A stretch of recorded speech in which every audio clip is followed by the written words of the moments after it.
Krishna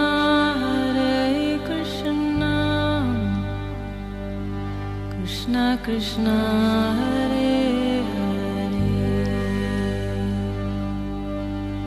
Hare Hare Rama Rama Rama Hare Hare।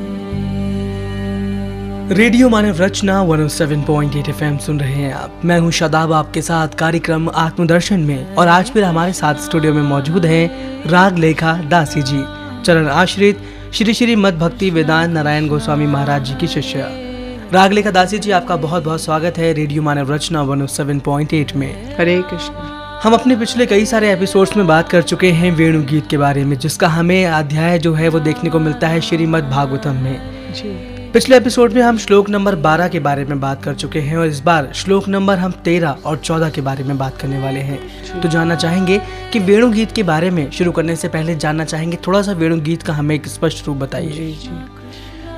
वेणु गीत जो है श्रीमद् भागवतम का दशम स्कंद का 21वें अध्याय है जी। और इसमें कृष्ण जब वृंदावन में वेणु बजाने निकलते हैं तो वहाँ पे उनके वेणु बजाने से क्या वहाँ पे वृंदावन में प्रक्रिया होती है, स्थावर जंगम को क्या प्रभाव होता है, इसका पूरा वर्णन दिया गया है। बड़ा सुंदर एक ये अध्याय है। इसको जब मैं आरंभ में आई थी अपने गुरुपाद पद्म के पास तो मैंने फर्स्ट ये बुक ये वेणु गीत ही पढ़ी थी।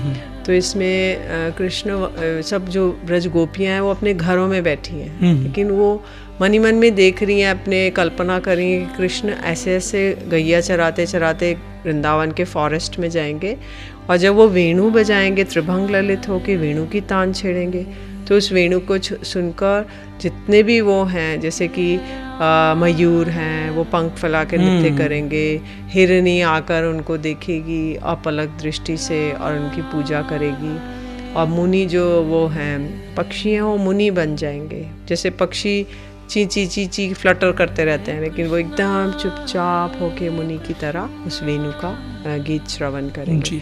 तो ब्रज गोपियाँ एक्चुअली इन लोगों को कुछ नहीं हो रहा है, जो वृंदावन का ये जो पशु पक्षी कीट पतंग है इनको कुछ अनुभव नहीं हो रहा है, लेकिन गोपियाँ अपने भाव को उन पे सुपर इम्पोज कर रही हैं। तो इसको कहते हैं उत्प्रेक्षा अलंकार, कि उनके अंदर इतने उच्च कोटि के भाव हैं कि वो दूसरे को सोचती हैं ये भी यही भाव अनुभव कर रहा है, चाहे वो पशु हो पक्षी हो कुछ भी हो, सोचती हैं ये यही भाव अनुभव कर रहा है।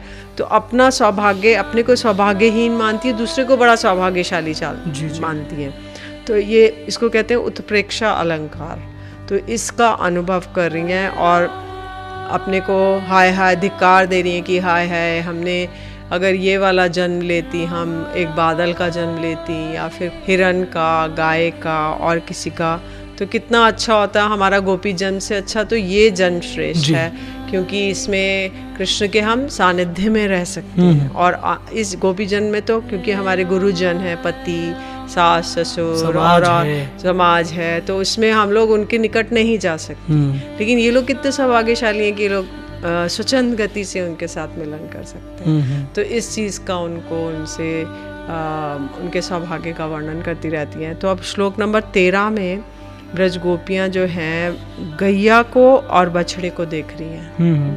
तो जब वो गैया को देखती हैं तो वो एकदम उनके मुंह से एक श्लोक निकलता है, गावश्चा कृष्ण मुख निर्गत वेणु गीता पीयूषम उत्भित कर्णपुटे पिबन्त्य शावास्नुस्तनपय कवलास्मतस्तु गोविंदम आत्मनि दशा श्रुकला स्पृशन्त्या। तो इसमें बोल रहे हैं कि जो गैया जो हैं वो जब कृष्ण का वेणु गीत सुनती हैं तो उनका कृष्ण के मुख से निकला हुआ वेणु गीत को सुन रही हैं, तो उनके जितने जो कान हैं वो एकदम खड़े हो जाते हैं और ऐसे हो जाते हैं जैसे दोने जैसे जी। तो वो वेणु का सारा उसको जैसे कोई दोने में कोई रस पीता है जी। तो एकदम दोने लेके छक छक के पीता है। तो ऐसे ही गैया भी अपने कान को खड़े करके उसमें वेणु का गीत सुन रही हैं, तो तान सुन रही हैं और उसको वो निरंतर पान करती रहती हैं। तो उससे उनको जितना वो पान करी हैं उतना और पीना चाहती हैं। तो एकदम कान खड़े करके एकदम जैसे स्टैचू चित्र लिखित होता है ना, स्टैचू बनकर और वो कान खड़े करके सुनती जा रही है वेणु गीत। तो उनके जो बछड़े होते हैं, तो बछड़े क्या करते हैं कि वो लोग मैया का स्तनपान कर रहे हैं। वो लोग अभी उनके मतलब ये दूध पीने वाले बछड़े हैं, केवल नए नवजात हैं, नए पैदा हुए हैं। तो वो लोग अभी कुछ खाते पीते नहीं हैं, केवल मैया का दूध पान करते हैं।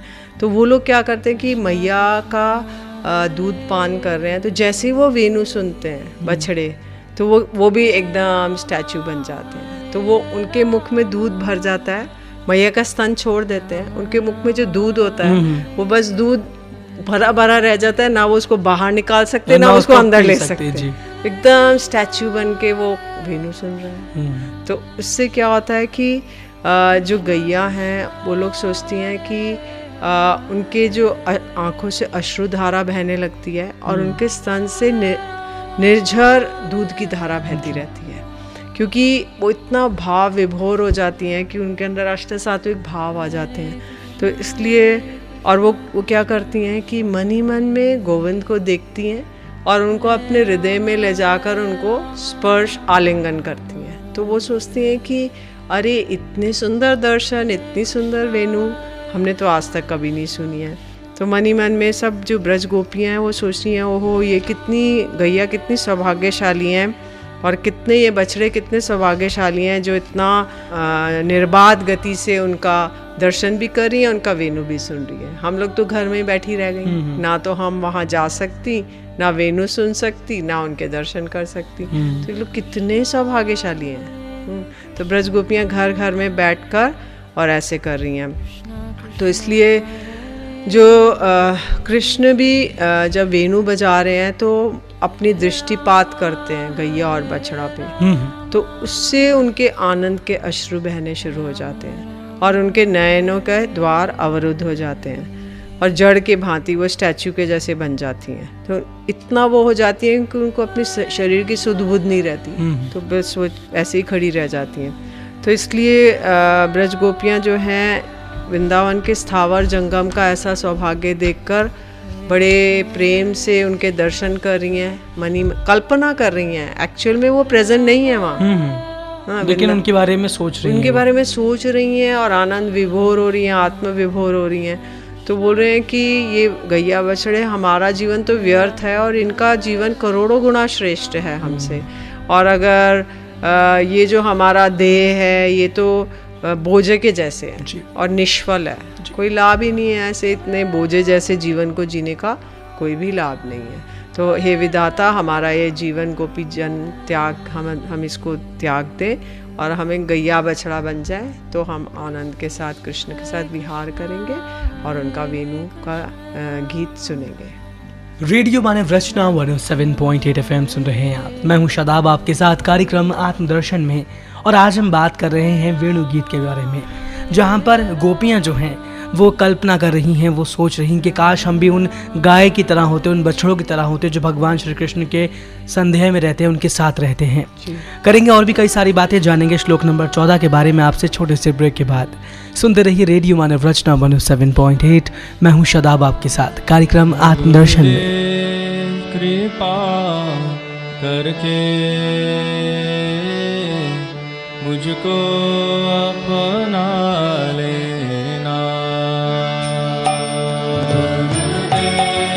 कृपा करके मुझको अपना लेना, गुरुदेव कृपा करके मुझको अपना लेना, गुरुदेव कृपा करके मुझको अपना लेना, मेरी शरण परा तेरी चरणों में जगा देना, मेरी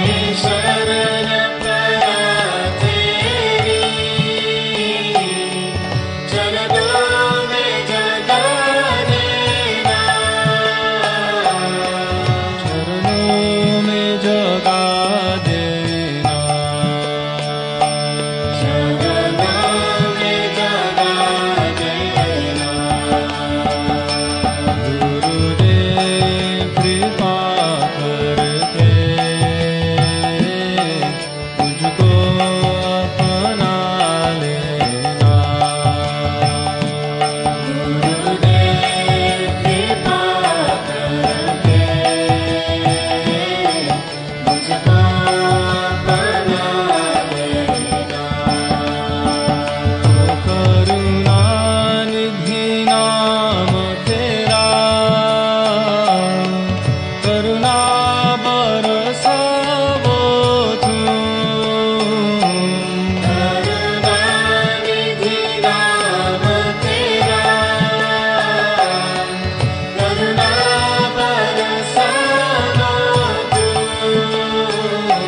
सोए हुए भाइयों को हे नाथ जगाओ तू।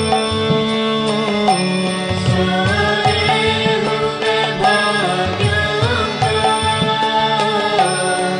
हे नाथ जगाओ तू। हे नाथ जगाओ तू। हे नाथ जगाओ मेरी नाव भंवर डोले, उसे पार लगा देना। मेरी नाव भंवर डोले, उसे पार लगा देना।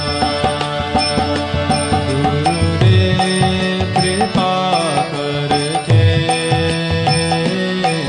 मुझको अपना लेना।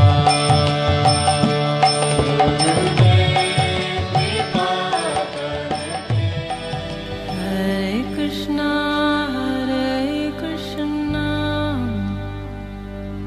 Krishna Krishna, Hare Hare, Hare Rama, Rama Rama, Hare Hare। Radio Manav Rachna 107.8 FM सुन रहे हैं आप। मैं हूं शादाब आपके साथ कार्यक्रम आत्मदर्शन में, और आज हम चर्चा कर रहे हैं वेणु गीत के बारे में। उस गीत के बारे में जिसको भगवान श्री कृष्ण बजाया करते थे, और सारे गोपियां, सारे जितने भी गायें हैं, बछड़े हैं, वो सब उसको सुनकर मंत्रमुग्ध हो जाते थे।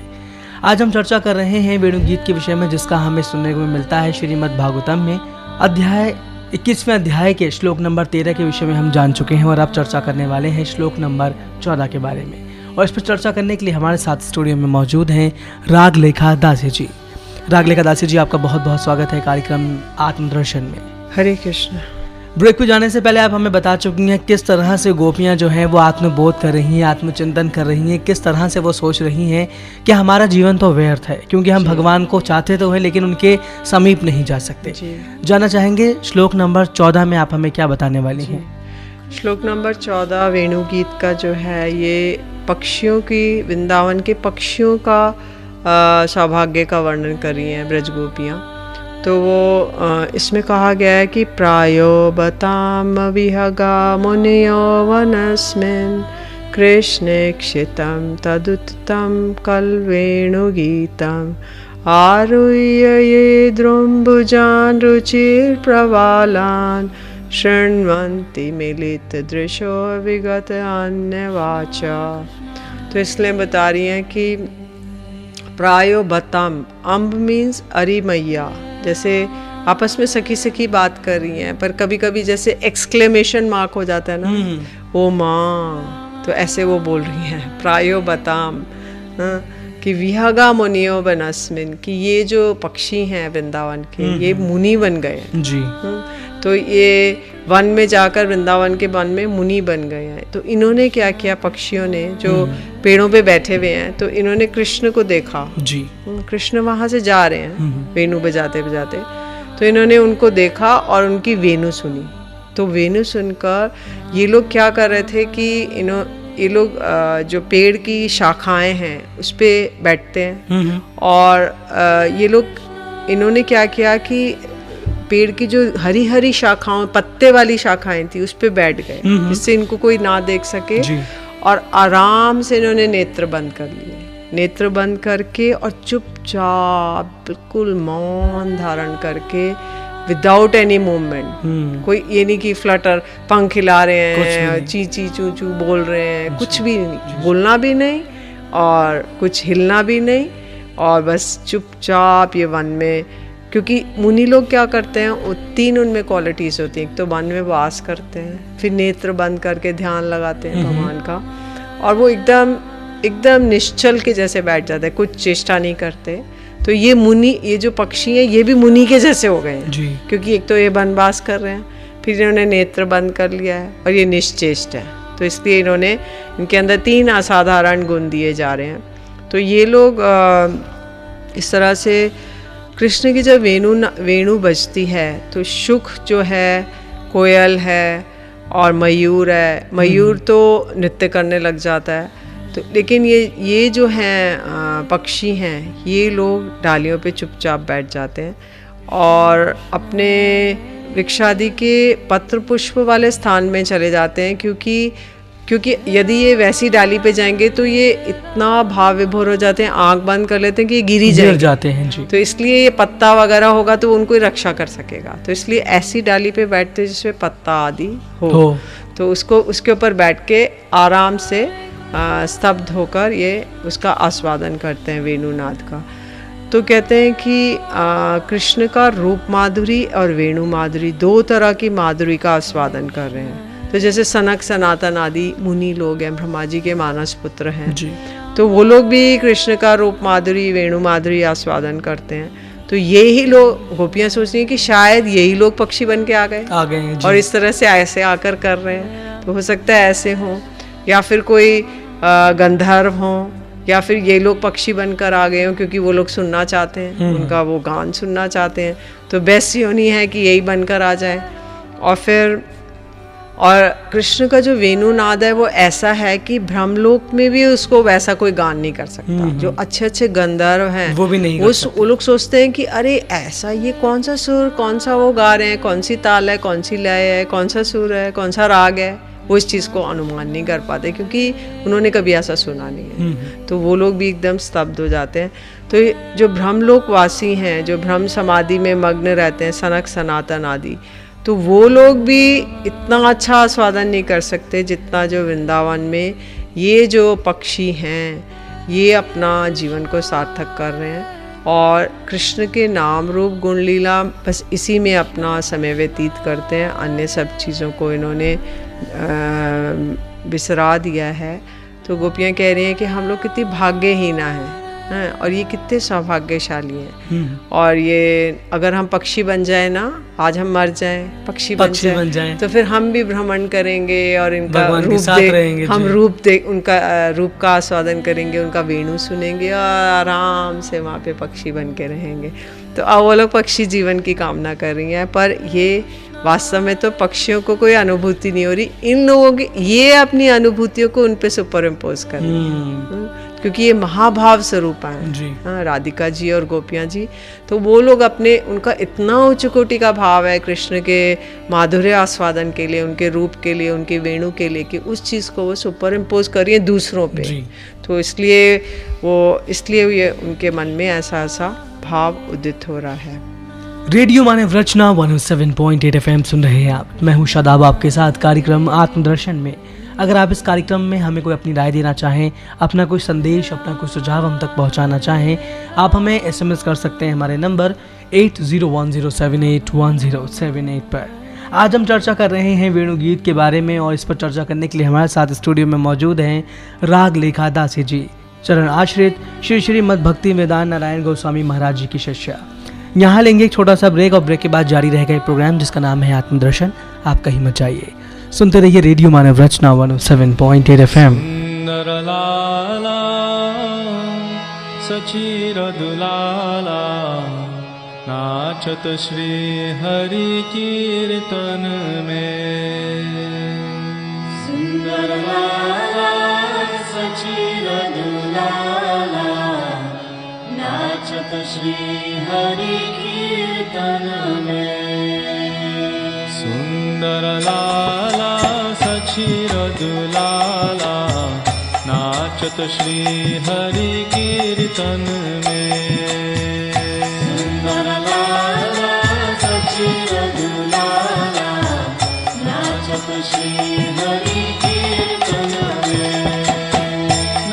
नाचत श्री हरि कीर्तन में, नाचत श्री हरि कीर्तन में, नाचत श्री हरि कीर्तन में, नाचत श्री हरि कीर्तन में। सुंदर लाला सचिर दुलाला नाचत श्री हरि कीर्तन में, सुंदर लाला सचिर दुलाला नाचत श्री हरि कीर्तन में। भाले चंदन तिलक मनोहर, भाले चंदन तिलक मनोहर, भाले चंदन तिलक मनोहर, भाले चंदन तिलक मनोहर, अलक शोभे कपोलन में, अलक शोभे कपोलन में। सुंदर लाला सचिर दुलाला नाचत श्री हरि कीर्तन में, सुंदर लाला सचिर दुलाला नाचत श्री हरि कीर्तन में। शीरे चूरा दर्शन निराले, शीरे चूरा दर्शन निराले, शीरे चूरा दर्शन निराले, शीरे चूरा दर्शन निराले। बन फूल माला हिया पर डोले, बन फूल माला हिया पर डोले। Hare Krishna,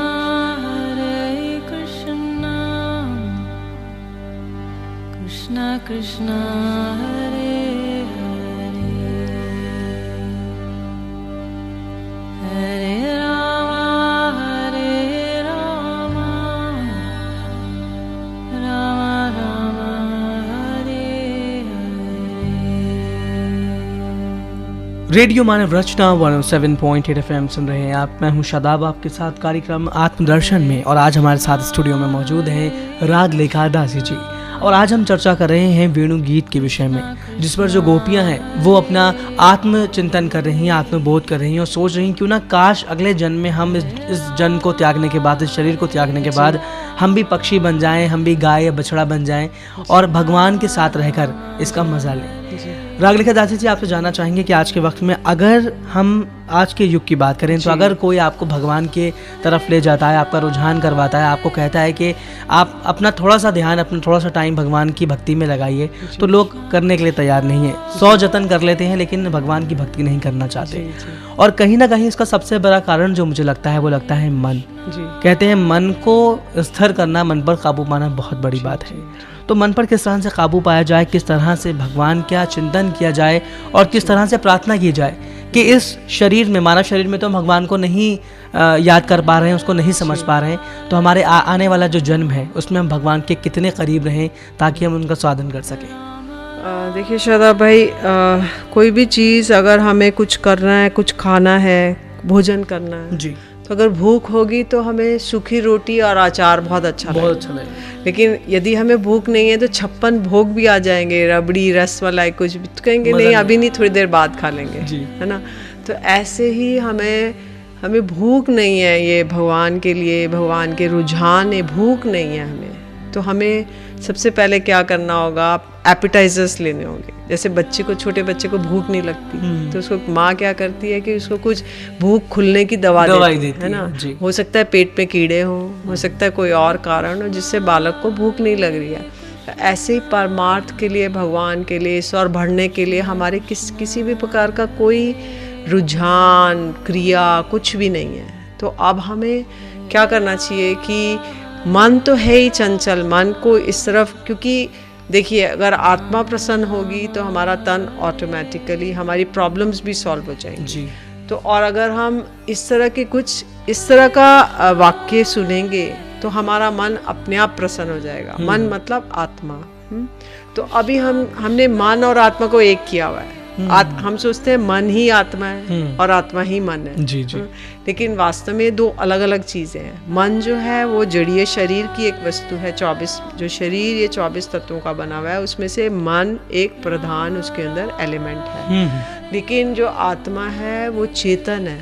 ये मन नॉन लिविंग है, लेकिन आत्मा लिविंग जी। चेतन पदार्थ है। तो वो एक्चुअल में लाइफ फोर्स है। तो उसको हम ट्रिगर एक्टिवेट करेंगे। जैसे मान लीजिए आप फ़ोन है, तो फ़ोन डिस्चार्ज हो जाता है, तो उसको हम चार्जिंग पे लगाते हैं, फिर वो चार्ज होके काम करता है, दोबारा इस्तेमाल, है ना। तो ऐसे ही अगर हम आत्मा है हमारी, वो एक कभी लेटेंट सोई हुई सुप्त अवस्था में है जी। तो अभी उसको अगर हम चार्जिंग करेंगे, उसको हम इस तरह के वाक्यार्थ, ये जो श्रीमद् भागवतम के, उसको ये वाला फूड अगर हम देंगे तो वो चार्ज हो जाएगा, एक्टिव हो जाएगा, बैठ जाएगा, सोते से जग जाएगा।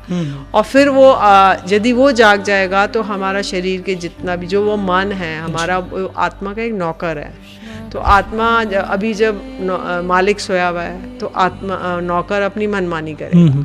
लेकिन जब मालिक जाग जाएगा तो नौकर मनमानी छोड़ देगा और वो मालिक जैसा ऑर्डर करेगा वैसा ही करेगा। तो ऐसे ही अभी हमारा मन जो है, आत्मा सोई हुई है, तो मन अपनी मनमानी कर रहा है। तो वो कहता है चलो यहाँ चलो, ये करो, मजा लो, बस मजा, हाँ टेम्परेरी। बट वो जो सुख है वो टेम्परेरी है, क्षण भंगुर है, थोड़ी देर बाद नष्ट हो जाएगा, उसके बाद दुख कुछ और दुख आएगा जी। हाँ?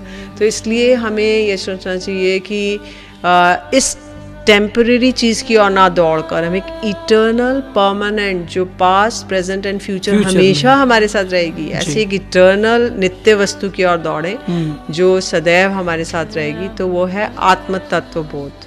तो अगर हम इस आत्मा को अच्छा खाना दें, गुड फूड दें, तो गुड फूड, हर आदमी शरीर को अच्छा फूड देता है ना। तो ऐसी इस आत्मा को भी एक क्वालिटी फूड दें, गुड फूड दें, हेल्दी ऑर्गेनिक फूड दें, तो वो है भगवान का ये कथा और भगवान का नाम जी। तो जो दो चीज़ें हम देंगे तो एकदम हष्ट पुष्ट हो जाएगी आत्मा, और फिर तब हमारे जितनी भी प्रॉब्लम्स हैं मन से रिलेटेड ये भी नहीं होंगी, तो ये हमें बोध नहीं होगी। तो we are going towards the root cause. हम लोग रूट कॉज जो एकदम जो जड़ीय कारण है उसकी ओर जाना चाहिए, बजाय इसके कि हम अपनी टेम्पररी प्रॉब्लम्स को टेम्पररी तरीके से सॉल्व करें, है ना।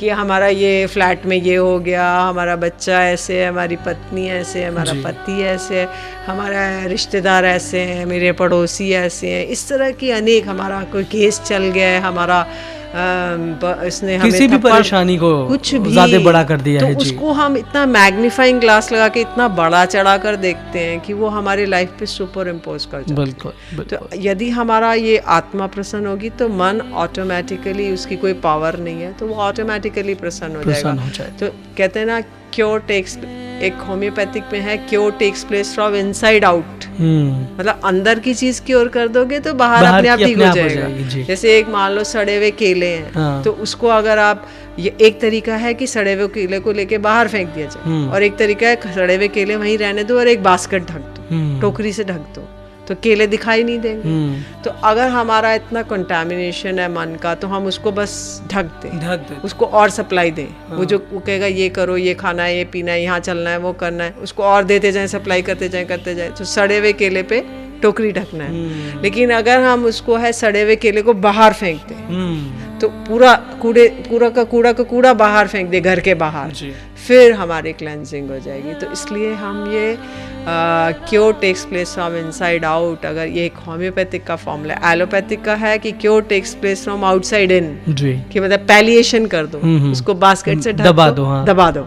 लेकिन ये है अगर हम एक जड़ कारण हटा दें, अगर मन के वशीभूत ना रहे, आत्मा के वशीभूत रहे, तब हमारा परम मंगल होगा। जैसे कि आज हम आपसे सवाल पूछ रहे हैं, शुरुआत हमने की थी श्लोक नंबर 13 और 14 से, जहाँ पर जो हमारी गोपियाँ हैं वो सोच रही हैं क्यों ना हमारा जो अगला जन्म हो, जो हम शरीर धारण करें, तो ऐसा शरीर धारण करें जिससे हम भगवान के समीप रह सकें। लेकिन अगर हम आज के युग की बात करें, इस जगत की बात करें, तो यूथ कहीं ना कहीं आध्यात्म से थोड़ा दूर है। उनको लगता है कि जब पेपर आते हैं, कहीं जॉब लगनी होती है, कोई शादी के लिए होता है, रिश्ते नहीं लग रहे हैं, तब भगवान के द्वार के चक्कर काटो, वरना आप सब सब अपनी लाइफ में बिजी हैं, जैसा कि आपने पहले कहा कि हम हर छोटी छोटी चीज़ को मैग्नीफाइंग ग्लास से देखते हैं और वो हमें बहुत बड़ी दिखाई देती जी है। जी जी तो किस तरह से उस मैग्नीफाइंग ग्लास के बिना हम अपनी प्रॉब्लम्स को देखें, उसको सोल्यूशन ढूंढें और भगवान के प्रति अपना ध्यान लगाएं, क्या कहना चाहेंगे? देखिए, जैसे कि मैंने पहले कहा कि यदि हम चैंटिंग करना शुरू करते हैं, भगवान के सुंदर नामों का जप करना शुरू, जस्ट उनको बोलना है, कुछ भी नहीं करना हमको, कोई फिजिकल, मेंटल, फाइनेंशियल कोई एक्सरसाइज नहीं करनी, केवल हमें बोलना है हरे कृष्णा कृष्ण कृष्ण हरे हरे, हरे राम राम राम हरे हरे। बस जब भी अगर आपका 1 घंटा आपने काम किया, 1-2 मिनट गहरी सांसें लीजिए और 1-2 बार बोल लीजिए, बस इतना तो कर ही सकते हैं। बिल्कुल। कोई कितना भी बिजी हो, कितना भी हाइट रैंक ऑफिसर हो, कुछ भी हो, तो उसको 1-2 मिनट का तो समय बीच में मिल जाएगा ना, तो इतना ही पर्याप्त है। बस 1-2 बार भगवान को स्मरण कर ले, क्योंकि वेदों में बताया गया है कि जो हमारा प्रधान जो हमारा विधि है वो है भगवान का सदैव स्मरण करो, और प्रधान निषेध है जो डूज एंड डोंट्स, डोंट है कभी विस्मरण मत करो, लेकिन हम सदैव विस्मरण करते हैं और कभी स्मरण नहीं करते, तो हम उल्टा चलते हैं। तो उल्टा करने की वजह से हम लोग इतने प्रॉब्लम्स में रहें। तो प्रॉब्लम्स ये जब भी सॉल्व होंगी जब हम आत्मा को आहार देंगे, तो नाम, भगवान के नाम से, भगवान की लीलाएं सुन के, उनके रूप के बारे में जान के, उनकी कुछ ऐसी पुस्तकें प्रतिदिन आप अपना समय निकाल के कुछ ऐसा, जैसे कहते हैं ना, एक थॉट फॉर द डे जी, तो एक कुछ ऐसा थॉट लें जिससे हमारे विचारों में उज्ज्वलता आ जाए, एकदम जिससे हमारा एनलाइटमेंट आ जाए, क्योंकि नहीं तो हम एक कंटामिनेटेड विचारों में पड़े रहते हैं। होल डे अपने ऑफिस, अपने उसके बारे में सोचते, अपने बच्चों, अपने नौकर चाकर, सबके अपने आभूषण, अपने कपड़ों के बारे में सोचते रहते हैं। लेकिन अगर हम एक पॉजिटिव थॉट, कुछ एक अच्छा विच इज़ हायर थॉट, उसके बारे में अगर सोचना शुरू करेंगे, तब हमारी सारी प्रॉब्लम्स अपने आप सॉल्व हो जाएंगी। बिल्कुल, जब आप अपने दिन की शुरुआत करते हैं किसी ना किसी एक पॉजिटिव थॉट के साथ करें, तो शायद आपकी ज़िंदगी में थोड़ी सी और एक पॉजिटिविटी आएगी और अपनी लाइफ में आप आपकी जो परेशानियां हैं उनसे पार हो सकेंगे। जी, रागलेखा दासी जी, आप हमारे स्टूडियो में आई, आपने हमें वेणु गीत के विषय में इतनी ढेर सारी जानकारी दी, इसके लिए बहुत बहुत शुक्रिया। हरे कृष्ण। लेकिन दोस्तों, अगर आप इस कार्यक्रम के बारे में अपना कोई सुझाव हम तक पहुंचाना चाहते हैं, आप हमें SMS कर सकते हैं हमारे नंबर 8010781078 पर। सुनते रहिए रेडियो मानव रचना 107.8 FM पर आने वाले और भी प्रोग्राम्स को। Feel good, feel live.